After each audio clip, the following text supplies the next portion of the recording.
Dobrý den, jmenuji se Nota a dnes vás tu provedu. Vítejte ve starém dole Unity. Teď se nacházíte na místě, které dříve patřilo šlechtici z Oceánie, a to panu Gafamu.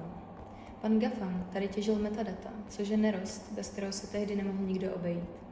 Závislo na něm fungování celé společnosti. V prvním vrtu vidíme bílý šum.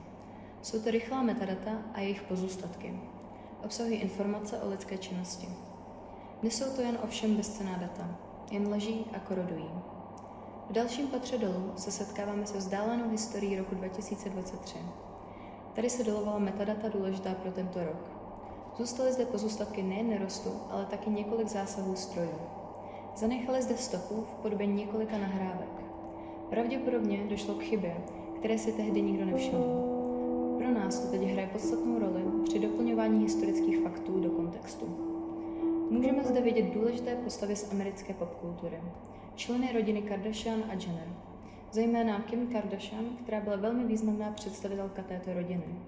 Bývalá manželka amerického prezidenta z roku 2035 Kanyeho Westa. Druhá stopa nám vypovídá o existenci mimozemských bytostí už v roce 2023. Dnes mnohých z nich dělají naši přátelé, partnery či manželé. Ale v této době šlo o absurdní fakt na půdě Mexika. V posledním podlaží máme stále velké množství metadat. Vzhledem k pádu všech sítí v oceány není potřeba tento nerost nadále těžit. Proto zde máme velký počet těchto krystalů, obsahující všelijaká data, která ale ztratila jakoukoliv svoji hodnotu. Když výtahem pojedete dále dolů, dostanete se do nejlepší části naší prohlídky.